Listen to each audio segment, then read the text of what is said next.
Hello, friends. Welcome to another episode of Agency Exposed. Here we are in sunny Nashville, actually just outside of Nashville. It's a beautiful day in June, and what a 2020 it has been. Hello, guys. How are you? Hey. How you doing? Good to see you. Good to be here. We got an amazing guest today, guys. I'm really excited about this podcast. I guess I'll just do a brief bio, and then we'll jump right in. Maybe, Brad, I'm going to let you say a few words about our guest, too.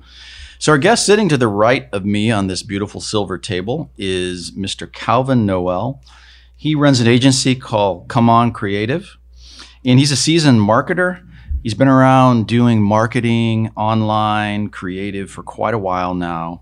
He's a speaker. He's a niche influencer. He also hosts a podcast called Show Up with Calvin Noel, where he offers advice along with industry-specific experts to encourage listeners to reach their full potential. He's a creative expert. He also really focuses and helps people with their marketing strategy. Another interesting fact about Calvin that we love is he's also in the music industry.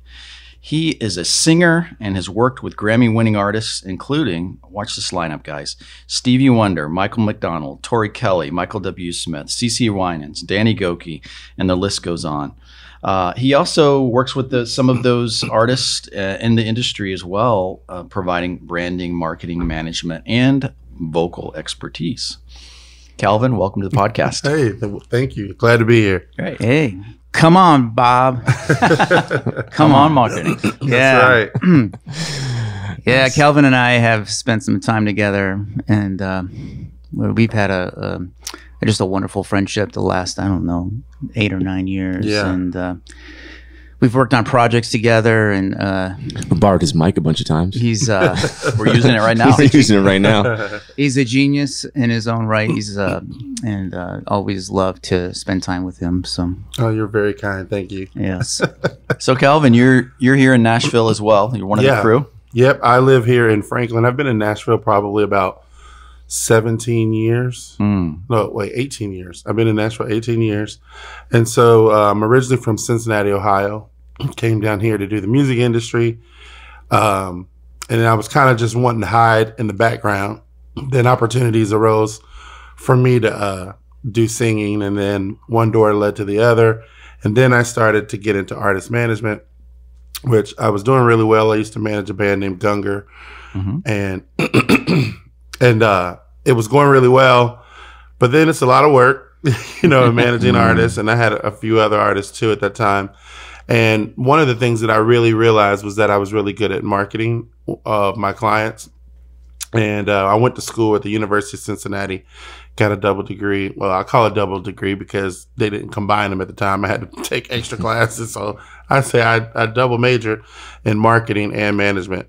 And so when I was doing the management thing, I just realized that marketing was really my niche within that. And so that's when I just started going full time into marketing and worked with a couple agencies, worked with Anthem Republic, for a while, and learned all of Brad's brilliance, We're still learning. We're still looking for it. That probably took about a day.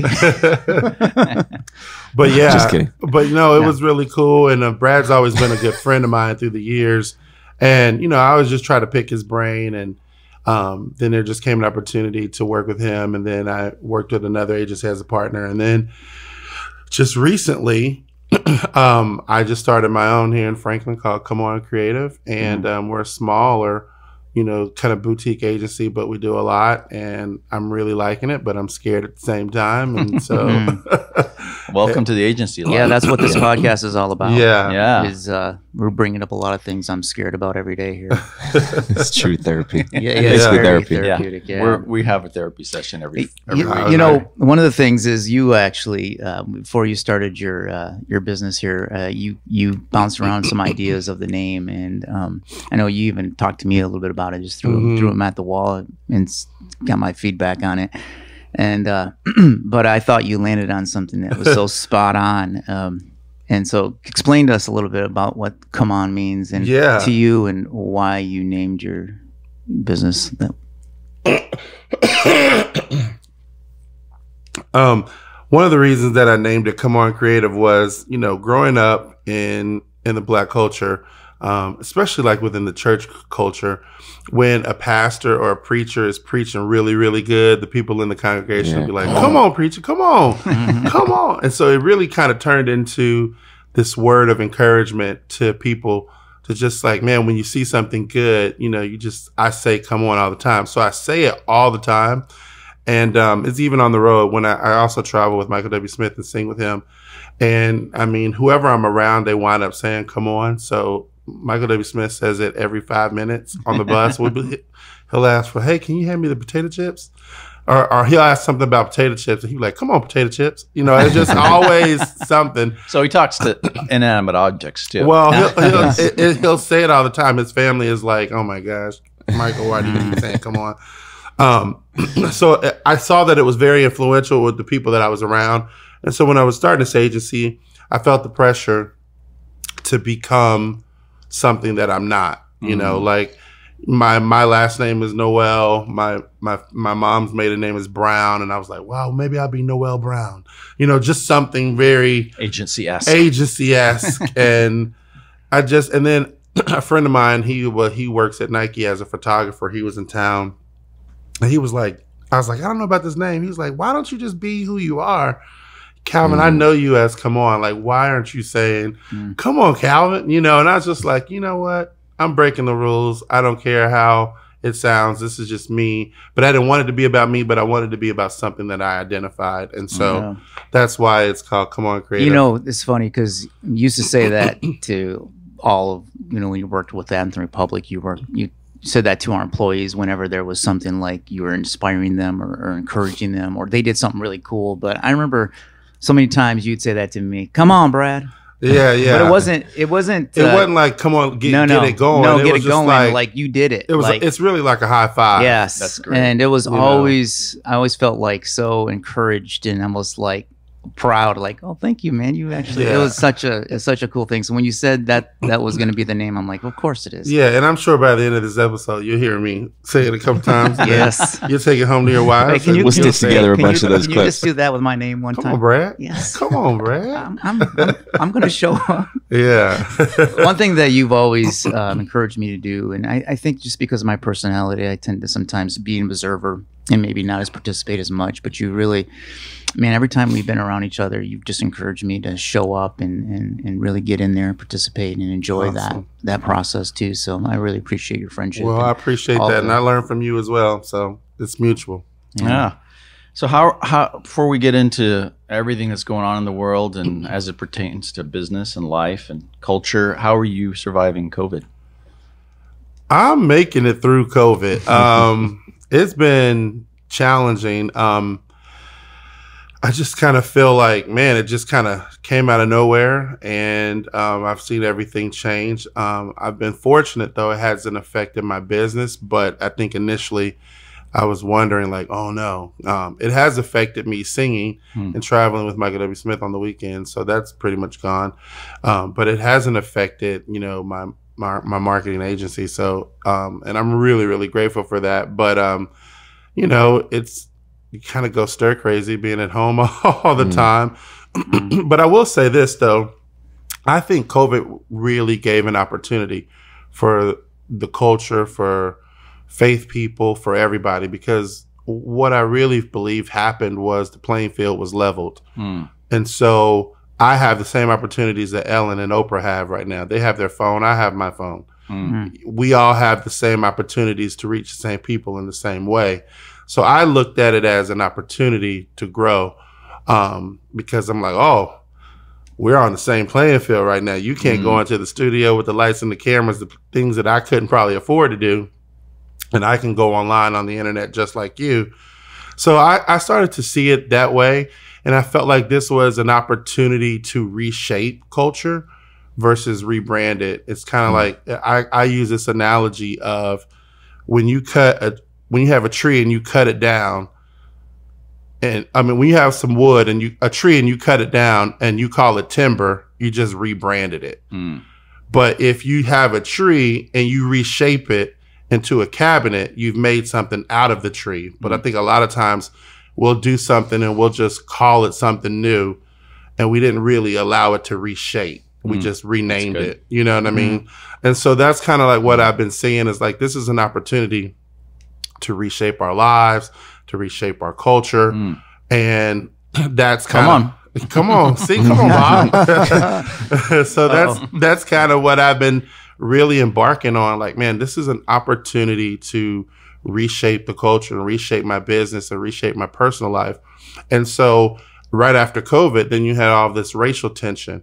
And I think, you know, it's really heavy right now, but it's also an opportunity to reshape because now, once again, we have everyone's attention and it's really kind of strategically where everybody can listen and everybody can be on the same page. And I think what's happening is people are trying to level the playing field so that we all can be one, we all can be equal, and we can kind of move forward. So I kind of look through all this from a positive lens. And I believe this. I believe that we're created to be solutions to problems. And so I always say this, if you're not being a solution, then you're a problem. And so I try to shape my life, my company as a solution to problems. And so when I see this, yes, I am frustrated. Yes, it gets uncomfortable, but I try to just be a solution. And so that's kind of been my response through all of this. That's good. That's a really great perspective. Yeah, I love that. I love your analogy of the tree, of the rebranding. We've talked about that. You know, so many, and maybe we should start using that word reshape, because the word pivoting, growing, I mean, it just gets so tired. Yeah. But I love the reshaping idea. Yeah, and it takes a lot of work. I mean, you know, if you take a tree and make it into a cabinet, it's not like it's not easy. It takes creativity, thinking outside the box, like all those things, right? It's easy enough to say, hey, this is just a pile of wood that we need to burn. Yeah. That's the easy kind of solution. Yeah, it's like, and then I remember I was thinking about that and I was like, man, you cut a tree down, you just, well, we're going to call this timber. And we're like, that's still a tree though. Well, the funny thing about that is you could go to the grocery store and buy during wintertime these branded, you know, cut nicely, all the same size timber. Yeah. And you could, you know, make a living out of that. Yeah. You know, totally. people do, and that's fine. Totally. But it's still a tree cut into small pieces. Yes, right? exactly. It's interesting. It's an interesting analogy. Yeah. So talk to me a little bit about what you do from day to day, in your agency. What's the main thing you do? Yeah, so we're a full service creative agency. So we do digital marketing, pretty much the same thing I guess you guys do. But we're very creative. We do a lot of design. I do a lot of strategy for clients. I'm kind of a big picture person. So I try to help some of the clients connect dots, you know, of how to execute. But we do a lot of video production. We do a lot of social media. Is it mainly entertainment? Nope. Okay, it's all over the place. So it's kind of all over the place. We have like a Christian film studio company. We have some nonprofits. We do some businesses, and so it's fairly new. But I was coming out of another agency, and we were doing everything from healthcare to, you know, Pittsburgh Steelers to, you know, so now that I'm doing my own thing, it's still a little bit of the same thing, but I'm starting over again, if that makes sense. Yeah, that's great. How long you been going? I started this one in April of 2020. Okay. Wow. So this is April of 2020. Yeah, I was at another agency right up until that time. And so the opportunity came for me to just do this one, and I just felt really confident about it. But I actually started right in the middle of COVID, right at the beginning of COVID. And I was like, I don't know if that was the best idea, but it's actually turning out good for me. So I was like, well, I'll never forget when we started. Yeah. Well, seriously, I don't know what you guys have seen, but like I've actually seen that period. You talk about opportunities and reshaping things, like that kind of COVID period, and we're still kind of in it. The playing field was leveled in a lot of ways. A lot of things were reshaken up, and people were listening. And so it was actually a great time to start a business, in my opinion. Yeah, totally was. Or a new message or a new initiative or whatever that might be. Well, yeah, and I think it's just one of those things where that's what made me nervous, because I was like, man, I think I don't know if I made the right decision, because COVID was happening and I knew marketing seems like it's the first thing to get cut. So I was kind of really nervous. And then I'm looking at certain entertainment clients, and they don't have the opportunities that they used to have. But as COVID went on, I started to realize, oh, you need marketing, or you're not going to survive this digital age if you don't have that. And so then it kind of turned to, oh no, we need our social media, we need our website, we need live streams, we need virtual conferences. And so all that type of stuff, they started to come to us. And so that's been really cool with the opportunity. And then, I mean, you know, right now, I mean, people are just trying to amplify Black voices, you know, and it's been an opportunity. It's been great in having conversations, and it's been great to enlighten people, give them perspective. But also too, I mean, there's opportunities. Like one of the agencies, the top 10 agencies in the United States, 360i, the CEO reached out to me to mentor me. That's cool. So we meet tomorrow, and I think it might be a weekly meeting. That's awesome. So it's out of the blue, like out of the blue. Yeah. I mean, I just cool. made a comment on their page, and next thing I know, they messaged me and emailed me, and I think it was pretty cool. You know what I mean? Because I think that's part of the issue. I am newer. I am African American. My history is that I've struggled to be in the advertising world. I've struggled to be in the business world. One, because of my skin. Also, two, I struggle with my weight. So I feel like I've been discriminated my whole life. And so not always that it's intentional, but I've had to kind of create my own thing. You know what I mean? Because nobody would give me the opportunity. And it's almost like, I tell people this all the time. It was like growing up as a Black man, you feel like you have to give 200% to a white male's 100% to be considered equal. And the moment that I give 150% and you give 100%, we're not equal. Like, no, Calvin, we're expecting you to give 200%. And Bob, it's okay if Bob gives 100, but we need 200 from you in order for us to play on the same playing field.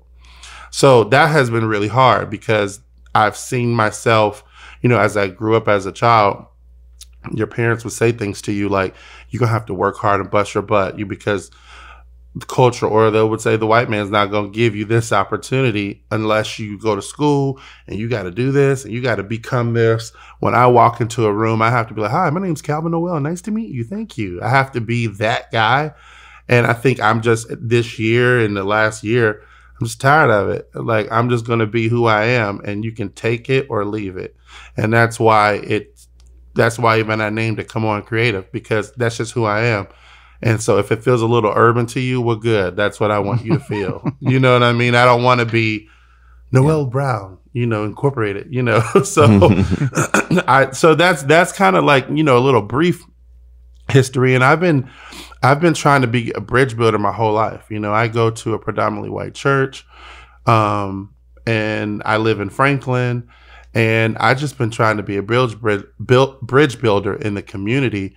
And, you know, being in advertising and always looking from the sidelines and then getting into it and doing all my research, it's just not diverse. I don't see anyone that looks like me. I look up the articles, and I hear the pressure that they're putting on agencies like diversify or else. And my biggest thing is, I just think diversity is better. From a business perspective, I just think being diverse is better. It's more opportunity. You have better perspective.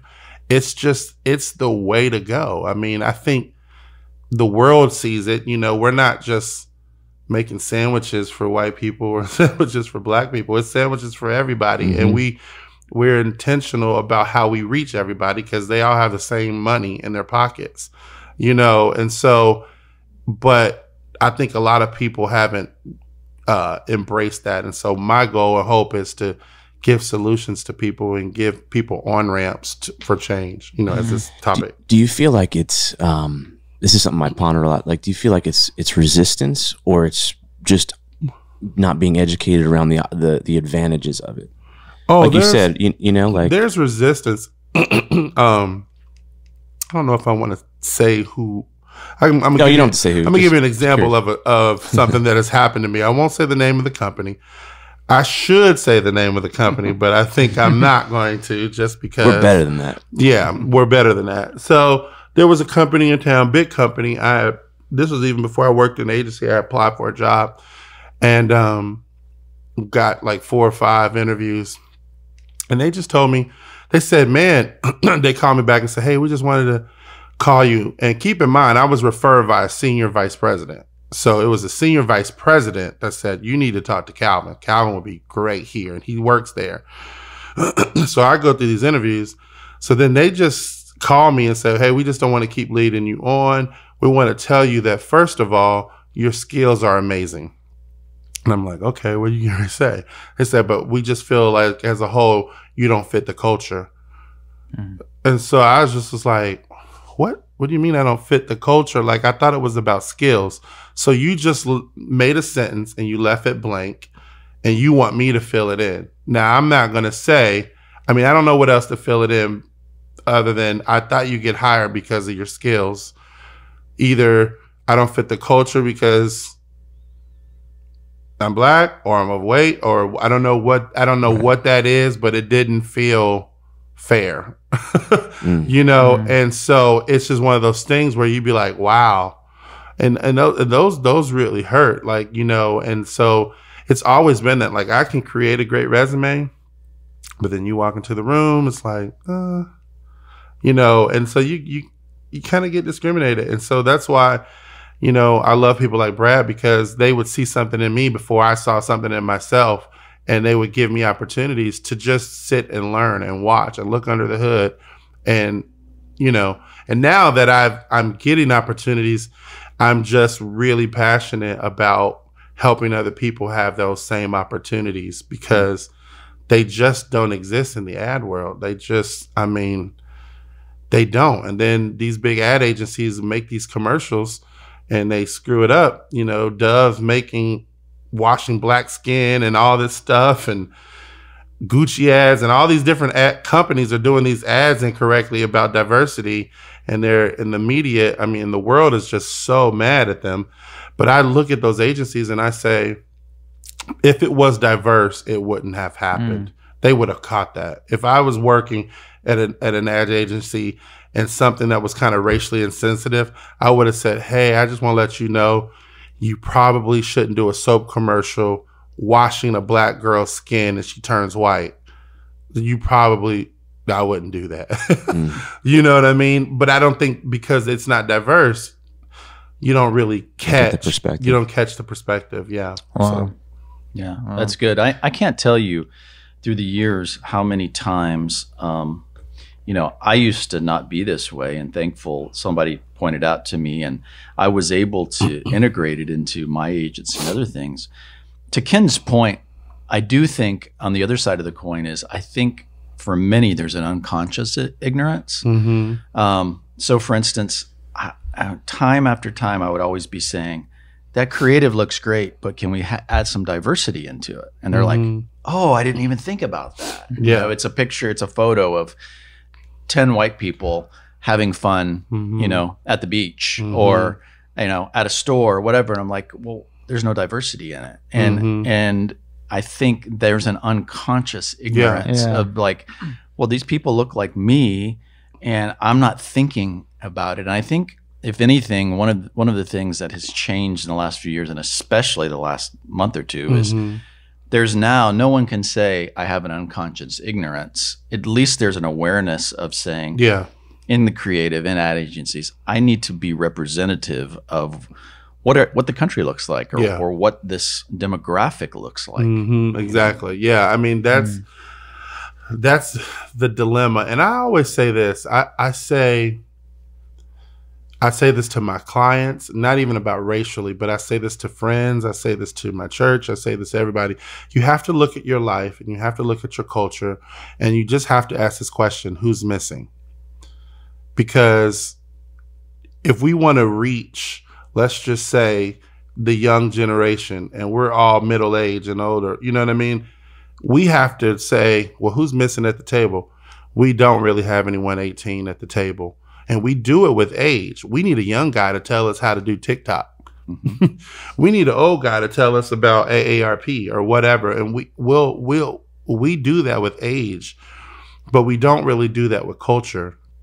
And you just think about it. There's whatever your product or service is, everybody's using it. So why wouldn't you want everybody's perspective? And I think what is happening right now is we're starting to reshape how we think and do things and start with intentionality. You know what I mean? And I think that's huge, to just be intentional, to just say, like you just said, you know, we kind of do things and we just try to find people that look like us. And yeah, that's very great. I mean, we're all like that. I want to see someone like, oh, okay, cool. You know, Black people or Asians. And it's not even about like, even as a Black male, I have to look at my life and say who's missing. So it's not even something I'm telling my white friends, I'm telling myself, I could probably grow in Asian culture. I could probably grow in Hispanic culture.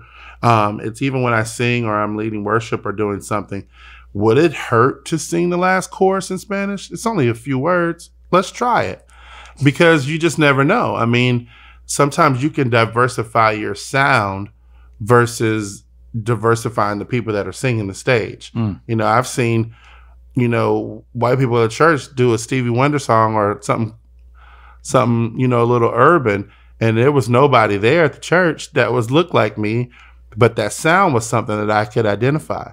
When I first walked into Grace Chapel, and it's you know, thousands of white people, and I'm like one of the only Blacks, and it's in the country and it's in a barn because that's the decor. And I walked in there 18 years ago and I'm like, oh no, what am I doing here? Why? And I felt drawn to it, but I didn't know if I should be at the right place. And I happened to see on the worship team this particular week, it doesn't happen normally, but it was Michael McDonald playing on the worship team. Now, he's the most soulful singer. To me, he's Black. Yeah, right. Seriously. That's a Black man right there.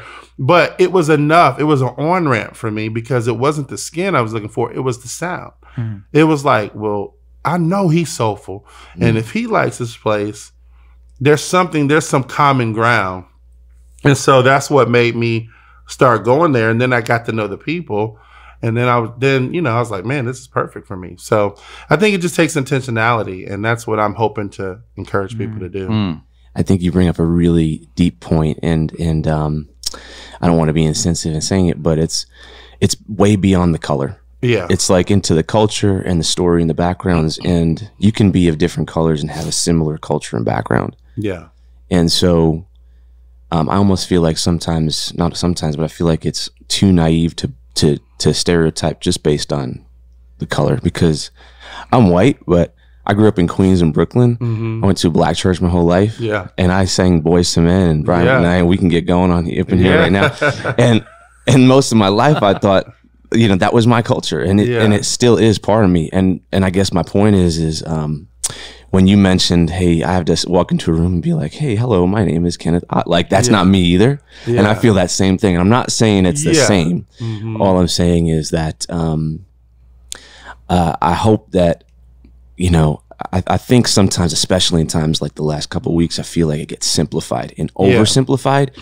And sometimes I believe it gets oversimplified by people on both sides that have no real knowledge of the depth behind it. Totally. It's just like, you know, this is a Black issue, or it's a white issue, or whatever it is. Yeah. I don't think it's that simple. Yeah. And I think sometimes I do think speaking in ignorance on both sides actually does more damage to create a wider gap. Yeah, no, it totally does. I mean, I've seen it time and time. And, you know, it's so funny that you talk about being from New York. I'm like, the culture is more accepting for people to be who they are. You look at Gary Vee. I mean, that's not how you would be told to do business and marketing. You know, he says what he says. He's like, I'm from New York. I curse every 3 seconds, and you can take it or leave it. And he's totally transforming. We're like, we'll take it. We'll take you as you are, you know? And so I think that's the thing. That's the beauty of it. And that's what I want people to see is, you know, I remember when I was at Anthem, we did a podcast.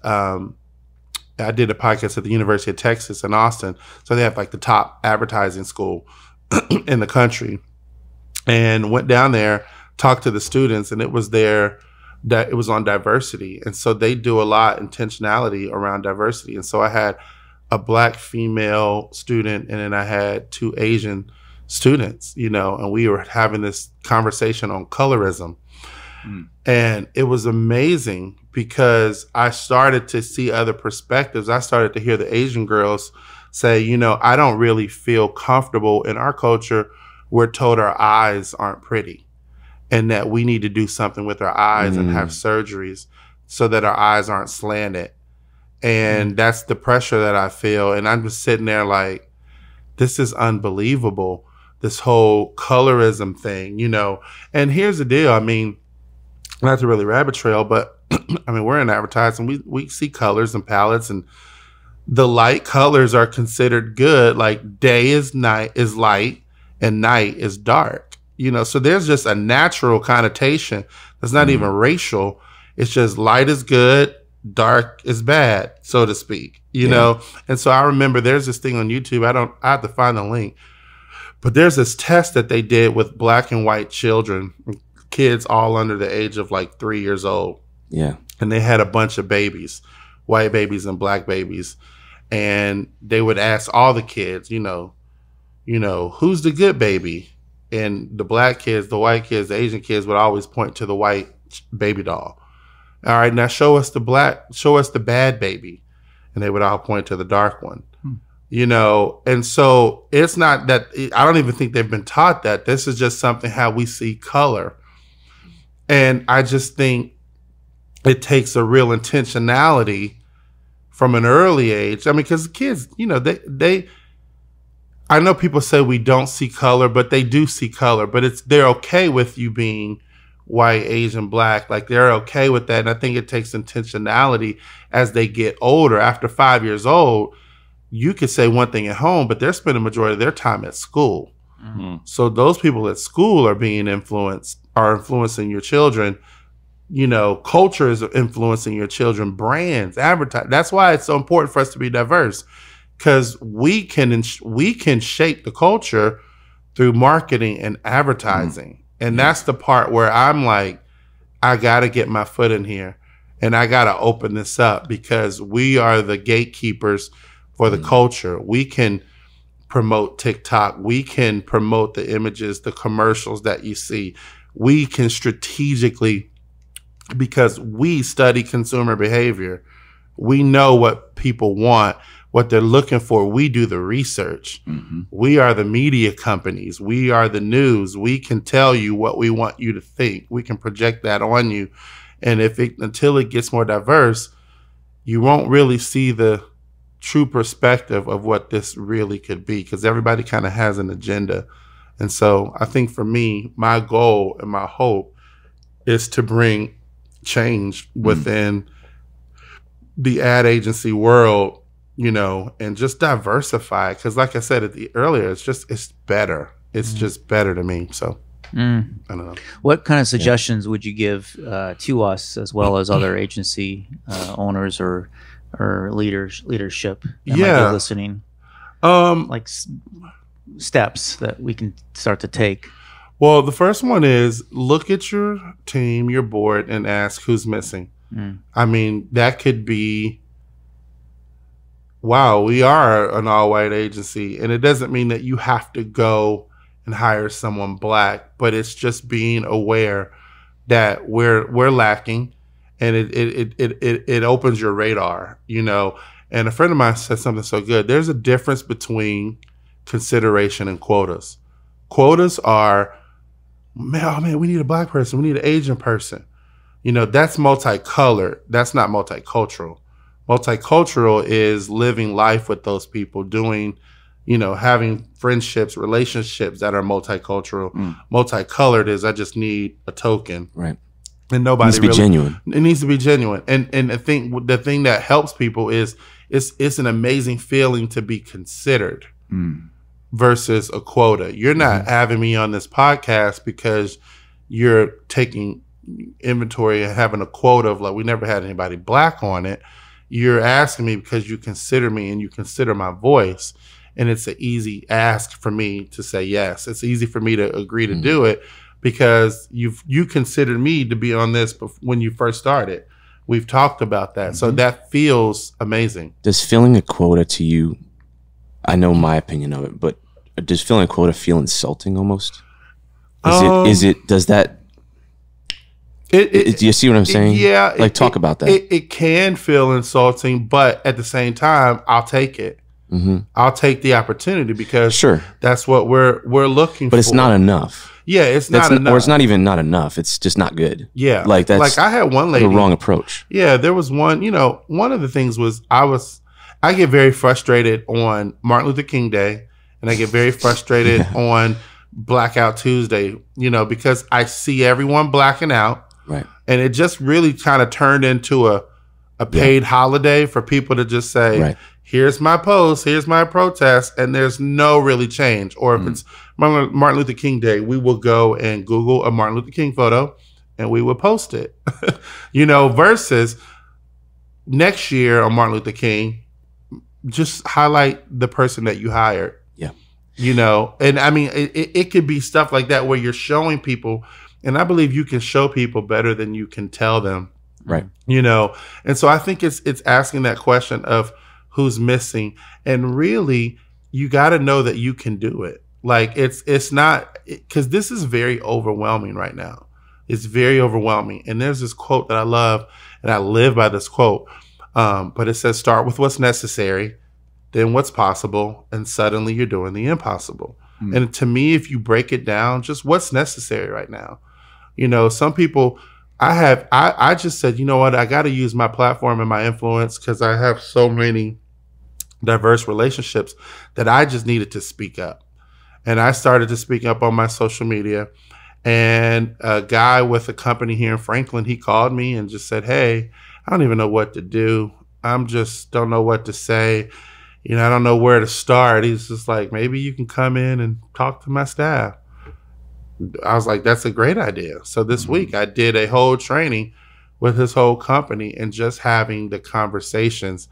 I mean, that's a great start. Right. Having someone on your podcast to hear their perspective, to be able to amplify their voice and to share it, that's a great start. And I think it's having these conversations and letting people listen to this episode and say, you know what, he really does make a great point.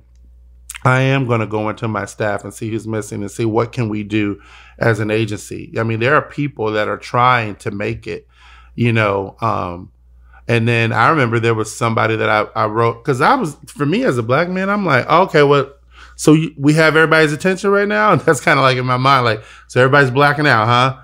For us? Okay, well, cool, awesome. Then let me just say, hey, I'm black, and one white lady was like, oh, you're just fishing. And I was like, I am fishing.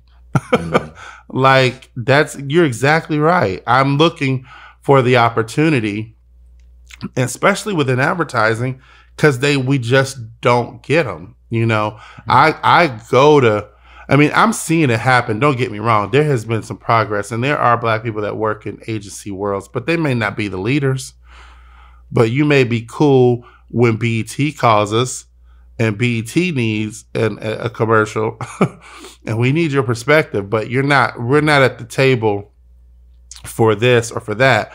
But you do want our athletes that are black. You do want Oprah Winfrey. You do want Tyler Perry, but we don't want to necessarily use you to make the decision.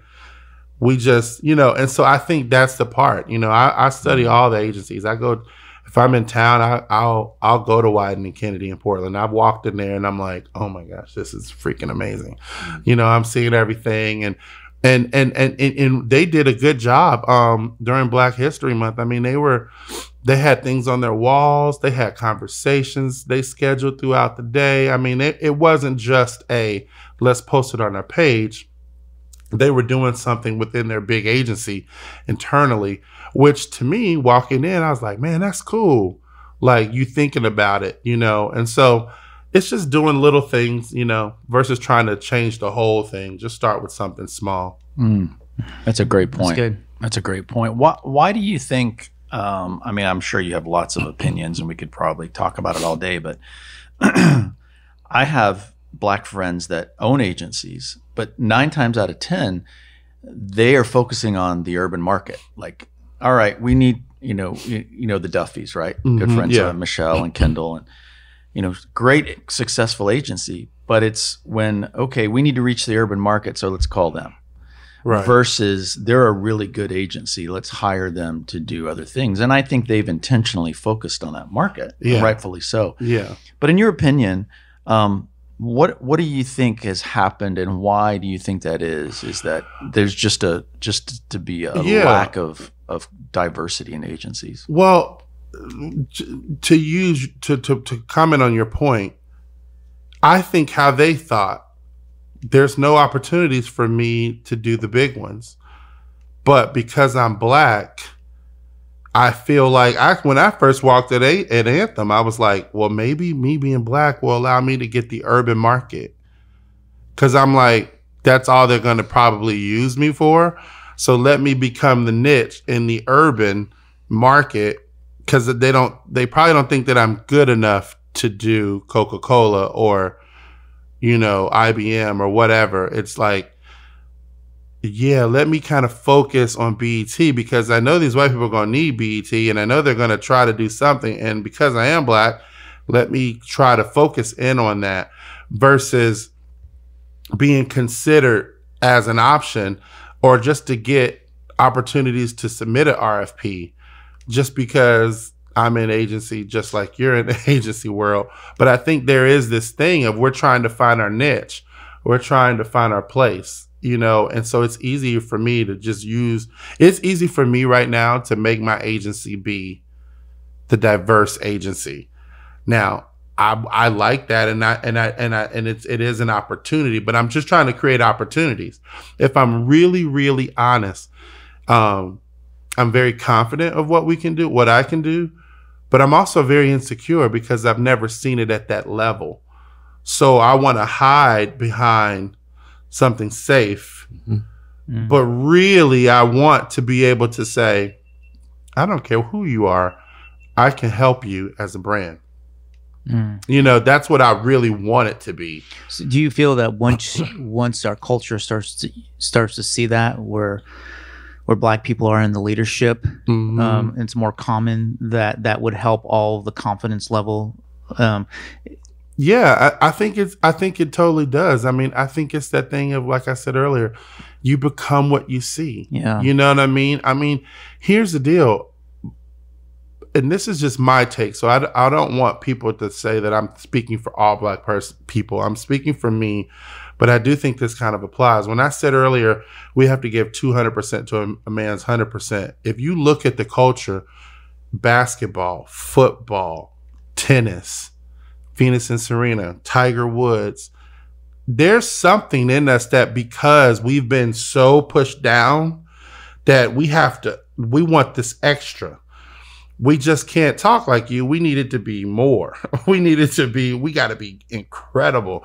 Our food, well, let's add a little something to that. We're kind of known as, let's add some stuff, And what happens is there is a really strong drive that can make great things happen, that a company you should want that. Like, as a business owner, you should want the person that's going to give 200%, because of his experience and he has something to show or something to prove. But I don't think people really get that. And so we have to go work really hard. So for me as a Black ad agency owner, I'm like, oh, man, I feel this pressure daily of, and I always say this, perception determines reception. So how people perceive you determine how they receive what you do. And so I tell that to my clients. I tell it to everybody I'm working with. We have to work with the perception if they're going to receive you. So here I am as a Black man. I'm like, well, I need to make sure I have my communication on well. I got to make sure I do that. You know what? I probably need to get back on keto because they're going to use that against me, And I think right now in the world, we're just like, just be who you are. And we should be able to take that and run with it. And that's not the reality, but that's my hope and my prayer is that we can start seeing people for who they are, and make the change. So that's good. That's awesome. I mean, do you think that some of those things, though, you're sort of saying, overcompensation, right? Like kind of have to overcompensate, and then you end up exceeding expectations in a lot of ways. I also think it seems to me like that's also heavily dependent on your background, right? Because if you started with very little, then you have to fight and get there, even regardless of color, even if it's disproportionate in that way. And I think the reverse would be true too, because I know I've experienced that, and I know a lot of people, you know, that are of all colors that experience that kind of same type of thing, where it's like start with nothing. So they end up being the most persevering people, the people that, you know, I think Will Smith said he's the one that'll die on the treadmill, like, you know, he'll outrun anyone. Yeah. But that type of quality is not just color based. Yeah. Right? Yeah. You're right. No, it isn't just color based. I mean, and the reason I bring that up is I don't mean to cut you off. I really want, I would love to see our culture digging underneath the surface more. Yes. And not simplifying it just to black, white, yellow, red, whatever the Sunday school song was. You guys didn't sing that one? Red and yellow, black and white. Yes, there you go. I couldn't remember the order. Anyway, but it's deeper than that. Yeah. And this is just a personal opinion, but it feels like until we can get deeper than that, it doesn't feel like it's going to get better. And it's funny because I think even as, you know, for me personally, there's always this sense of bias toward, I think everybody's born with it, this sense of feeling like you're not good enough, you're not going to be, and again, the black culture deals with that I think at such a higher level. And, you know, even for me, I'm like, well, we got to make sure our agency is cool. So when they walk in, the first thing because you did teach me that, you know, perception determines reception. And there is something to that. Like the first time you make an impression on somebody is maybe the only time you're going to get. And that's what's going to set the stage. When that's what we feel, even though we know philosophically that shouldn't be the case. Right. It unfortunately in just any culture it is, and so for me, I'm like, okay, our agency's got to be cool. So when they walk in, it's kind of a reflection of the work they're going to receive, and I want to, like, the goal for that is to, when they walk in, they go, oh, this is a cool place, right? So you guys must be creative because you kind of have a creative space, you know, and that may or may not be true at times, you know. So it's like, how do we go through life, and shed all of those things and have the confidence that I'm okay with just who I am. I'm okay. I don't have to prove anything to anybody, and that is good enough. Like that is actually great. And I think if we could get there, we will all enjoy each other so much better, and we'll just be so much truthful, you know. I think for me, even, like, I find myself never going past conversations that are at all any depth. I mean, I even have conversations with my wife about the weather. Like, that is so shallow, right? I mean, she calls me out on it every so often. She's like, you know, like, who cares? Like, it's just the stinking weather. It's going to change tomorrow. It's like we're almost afraid to go deep and to learn about each other and accept people and see the value in other people. Yeah. So what I love about you, Calvin, is that's something that every time I work around you, I just feel so I feel so at ease. Yeah. Because I think you bring the best out of me. And, you know, when you love being around people, it's because they bring the best out of you. They're not looking at you with the eyes of what can you give me and am I going to accept you into my little world, but rather you're valuable. And even if I don't see it now, I still believe there's something that I'm really excited to learn about you because there's value in you. And, that's awesome. You know, I think as people of faith, I think that's the perspective I feel that God has on us. Yeah. And because of Scripture and because of that is that you're valuable. Yeah. Well, you know, I mean, one of the things that I would say that I've really struggled, like, I didn't get encouragement growing up. Not that my parents didn't want to encourage me. They just didn't know how. because they didn't get encouraged. So it was never like I didn't start singing until I was in college. So when I went to college and I sang for the first time, my parents looked at each other like, we are the worst parents in the world. Did you know Calvin can sing like this? We had no freaking clue. And what happens is, as I went through life and went through therapy, I just wasn't really encouraged. Nobody taught me how to do business because my dad didn't know business. So I didn't really know. I always knew that at 4 years old, I'm watching Bewitched and I see her husband, Darren Stevens, go into these meetings at an ad agency and presenting campaigns. I've always wanted to be that. Like I've always wanted to write jingles. I mean, I just love advertising, but I've never had anyone to show me the how to. The reason why my podcast is called Show Up is because we wanted to ask the experts. We're going to show up on a topic. How do I get from here to here? And I learned this in therapy and I love this. You can't connect the dots until you collect the dots. So a lot of times we're trying to connect dots, but we don't have all the dots. And so what I'm learning in my own life, come on. So what I'm learning is I don't have all the dots. So what Calvin does is like, I know I don't understand this agency world. I don't understand the business world. There were times I don't understand how to do my own bank account. And I just need someone to give me an opportunity to see under the hood, to see what's really going on. And I will say this, Brad, like seriously, and I'm not saying this because this is you guys on this podcast. This is honest to God truth. You saw something in me when I was working on my documentary and you gave me an opportunity and you bought me a C100 and you bought me to do the podcast. And you have no idea what that done. I don't know why I'm getting emotional. You don't know what that did for me because I was dreaming. I was in a season of dreaming and I didn't have the experience that I knew everybody needed. And then for me to even come to Anthem and just to be able to see at a higher level, I just needed to be exposed to it. I just needed to see under the hood. I needed to see the struggles. I needed to see how to do my pitch deck. I needed to see there's a way that you talk to your client. There's a way that you do this. I needed to see that.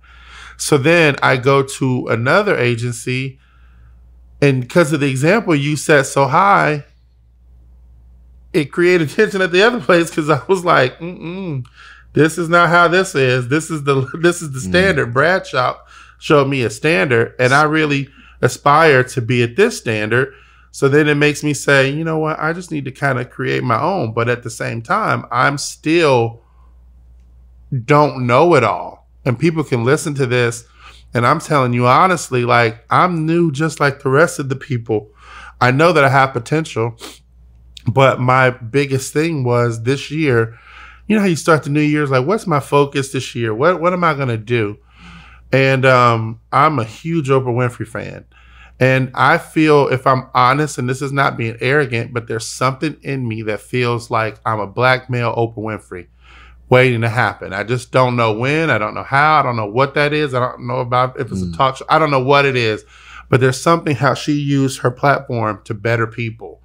And I want to become a person like that. But I went to go, I paid all this money to go see her in January, where at the arenas where she was traveling doing this tour just about vision for 2020.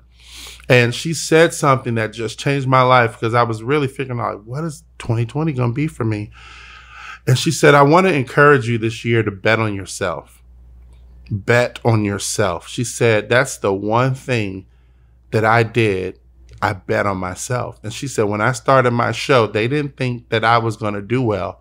They worked out a deal where I was only getting X amount of percentage, like maybe 50%. And they gave it to her because they thought that she wasn't going to reach the quotas and reach the metrics for the show. And so then she wound up reaching it and they were like, oh. And then every year contract, she would try up it. Like, okay, well, if I reach this, will you give me 60%? and you keep 40. And they'd be like, yeah, but you're not going to really do that. They didn't really believe that she would do that.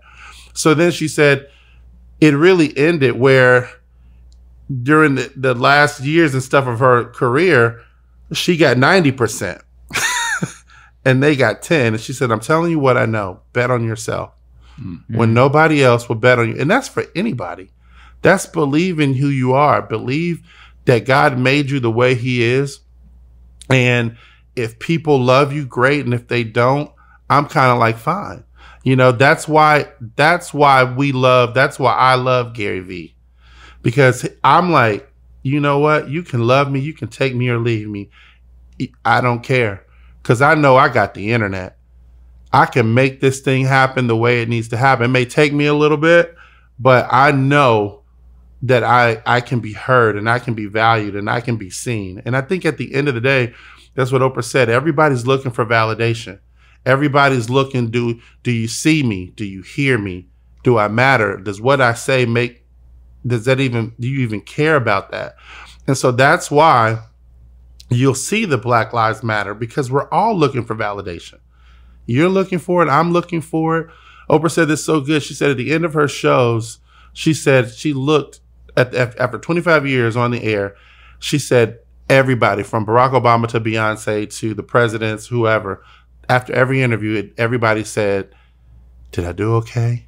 Was that all right? I'm going to say this. We're all looking for validation, and I don't think there's anything wrong with it. It's just we need to accept that. And so what's happening right now with Black Lives and Black Lives Matter, forget the movement and the intention of whatever that is. People are saying, do you care? Do you matter? It's kind of like, and I gave somebody this example. I said, my mother died from cancer. And if I sit here and say to you, man, cancer sucks. And you say, well, Alzheimer's sucks too, Calvin. Like, I might smack you in the face because that's really insensitive. Like, I'm not saying that Alzheimer's doesn't affect people. I'm just saying, man, cancer sucks right now. And I just need some sensitivity to focus on this. You know, like we don't do that when an airplane decides to make a handicap accessible. Like, why are you complaining about us putting some time for a ramp for the handicap? Why you can get on the plane? Like, we're not saying that you can't. And here's what I will say for culturally, and I want to make this known. I learned in therapy that after my parents died, both of my parents had died in the same year, and it was very traumatic. And I really developed anxiety. And I went to therapy, and the therapist was like, you're afraid that you're next to die. You know, when you lose your parents, you feel like, well, I'm the next in line. So I started to have all these inner fears. And she said something. She says, Calvin, what do you do when you cut yourself and you bleed? I was like, well, I'll go wash it, clean it, put a Band-Aid. And she was like, exactly. She said, you heal. You don't ignore pain. You heal pain. You heal it. You treat it. You have to treat the pain. And so what I've learned from that example is that you have a race that has been traumatized. There's a pain that is for over 400 years that have been traumatized. And if you bleed, if I cut Bob right now, he's just not going to keep going on with the episode. He's going to go in the bathroom and he's going to treat it. And I think that's what we're trying to do right now is we're just trying to treat the pain instead of ignoring it, because it never really healed properly. It keeps getting re-injured and they start bleeding again.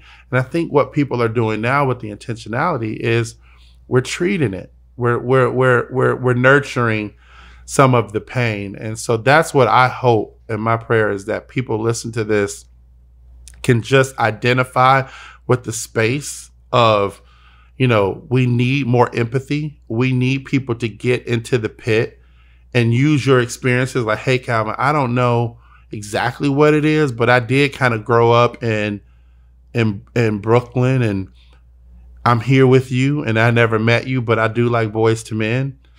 And we can start singing right now. And we can start singing right now. Although we come. Yes, we can start doing that, you know? And so what happens is we identify with a common space. And next thing you know, we're in this pit together, And I'm sitting up here, you're singing, I'm singing, we're harmonizing. And it's like, dude, I just like Ken because he can sing, you know. And next thing I know, we're having conversations. We're doing life together. I think you bring up a really good point. I heard someone say it just this past Sunday, that proximity breeds empathy. Yes. And I think that some of the challenge that we're seeing is we don't have proximity, or certain groups don't have proximity. And that's not necessarily bad in of itself unless it's intentional, but you sort of have to be intentional about finding that connection, because then that starts to change how you feel. But I do think it can't be disingenuous. It has to be genuine. Right. And if it's genuine, then you start to understand, and you can then take actions that that actually help and I believe like change hearts. Versus, one thing I would love to say is, I personally, especially to the advertising agency, I don't know, I would love to know your perspective, but unless it's really genuine, your marketing department probably shouldn't send out a letter that's like this heartfelt letter if it's genuine, unless it's genuine and it's not hypocritical across the other areas of your business, because we know businesses have all kinds of unethical practices, and then I think that promotes the wrong message. And then I would question, is that activity going towards is it actually promoting the end goal, which would be unity? And in order to create unity, you have to change hearts. And so, are your actions changing hearts, or are they hardening hearts? Right. You know, and as the entire society, wherever you sit on any level, tries to figure out what actions you take, whatever that may be for you that day, I would say, like, make sure it's genuine, and make sure like that you're doing it with a right heart, right? You're trying to change something. You're not like necessarily doing it because you're resentful, but those are valid emotions but the more we take actions based on resentment, I believe we just keep separating the whole thing. Yeah. What do you think? No, I agree. I think it just, genuine is what everybody's looking for. Everybody wants honesty, reality. I mean, reality TV takes over scripted TV because everybody's looking for authenticity. So I agree with you 100%. I just think, you know, you'll never go wrong being intentional. You'll never go wrong in this fight of just being intentional of, I said this in this training the other day. I said, let's just say you're married, which you guys are, and your wives are saying, Bob, you're just never home. You're so busy, you're working, you're just never home, and she's upset. And you start coming home at 5 p.m. and you're like, and your wife is like, and she's still mad. You're like, honey, I'm here at 5, but you have to realize it really isn't about being home at 5. It's really about she doesn't feel seen and heard and valued. So for you to just come home at 5 and watch TV in your man cave is not really solving the problem. Right. You have to kind of be, I'm hurting. You have to be aware enough to know she just wants to see me more. She wants more of me. Let me be intentional about the relationship. She probably wouldn't care if I'm home at 5 because I'm at work and I just sent some flowers and chocolates for her at lunchtime. You know what I mean? Like, she's like, come home at 6. That's fine. You know, she's not really worried about that. And I think she wants to be seen. She wants to be seen. And I think the thing is, we get it in our own circles. It's just trying to be intentional to see that makes sense. You know, I think we will start to do this. You know, I think we will invite this person. I think we will. I mean, opportunities will come, you know, and I just think it just being authentic and real and intentional. And I think we'll see change like never before. So that's awesome. That's a great point to end on, Calvin. Come on, Calvin. Come on. I love it. Come on, great point. Yes. That's awesome. Thank you for your honesty and tell definitely. us your agency website and also your podcast name again. Yeah. So where they can follow you. Yeah. So my agency on social media is at Come On Creative, CMON Creative. Our website is comeon.agency. So comeon.agency. Come on. So that's our website. I'm at Calvin Noel, Nowell. on all social media. And give me a follow follow. him. Follow him. Follow him. Yeah. Follow him, You like won't him, regret Awesome. it. review him. If you want to be inspired, follow him. Yeah. Thanks, Awesome. Thanks again for spending the time. I Yeah, appreciate seriously. it. Thank you guys so much. It's been an honor. Yeah, All thanks, right. man. All right, we'll see you guys soon. See ya.